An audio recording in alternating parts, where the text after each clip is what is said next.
ایک بادشاہ تھا جس کی اپنی شاندار حکومت کو خاصا عرصہ گزر چکا تھا۔ اب اسے اپنی سلطنت اپنے بیٹے کو منتقل کرنے کے لیے اپنے بیٹے کی تربیت کرنی تھی۔ ایک دن اس نے ایک ترکیب سوچی اور اپنے بیٹے کو دربار میں بلایا اور اسے حکم دیا۔ اس نے اسے حکم دیا کہ تم 3 ماہ کے لیے جنگل میں تنہا چلے جاؤ۔ جو ضرورت کی چیزیں کھانے پینے رہنے کے لیے تمہیں چاہیے وہ لے جاؤ، اور پھر 3 ماہ کے بعد میرے سامنے پیش ہو کر اپنے مشاہدات یا تجربات بیان کرنا۔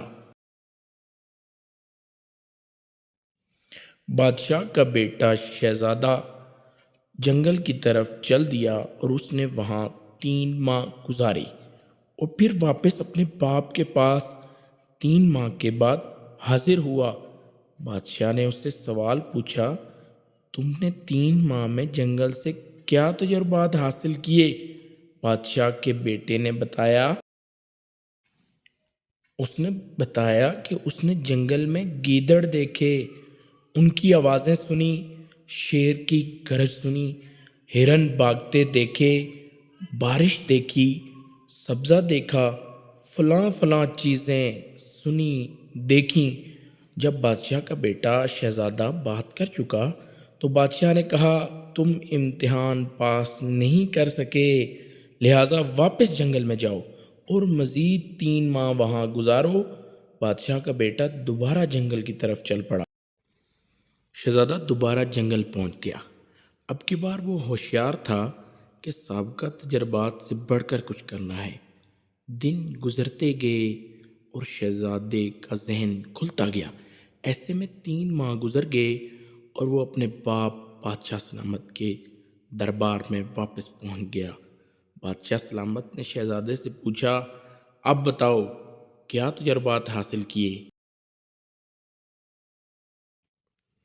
شہزادے نے بتایا، اس نے پرندوں کی گفتگو سنی، شبنم کے قطروں کے زمین پر آنے کی آواز سنی، جانوروں کے احساسات محسوس کیے، ہوا کے چلنے سے پیدا ہونے والی سرسراہٹ اور ہر آہٹ کو سنا۔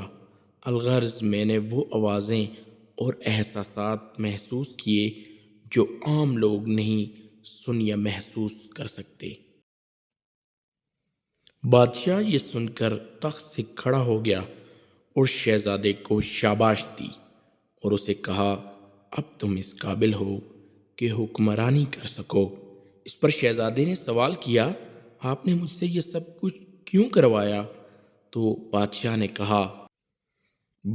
نے کہا، میرے بیٹے، میں نے تمہیں اس آزمائش میں اس لیے ڈالا تاکہ تم اپنے احساسات اور اپنے تفکر کو بڑھا سکو اور عوام کے احساسات کو انتہائی باریکی سے سمجھ سکو۔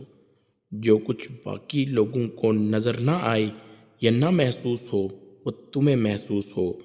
لوگ ابھی تمہارے تک اپنی بات پہنچا بھی نہ سکیں اور تم ان کے مسائل کو حل کر دو۔ شہزادے نے مسکرا کر کہا، میں آپ کے اعتماد پر انشاءاللہ پورا اتروں گا۔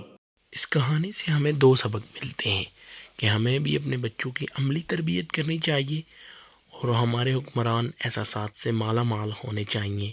انہیں اپنی عوام کا درد سب سے زیادہ ہونا چاہیے اور سچے حکمران عوام کے درد سے ہمیشہ واقف ہوتے ہیں۔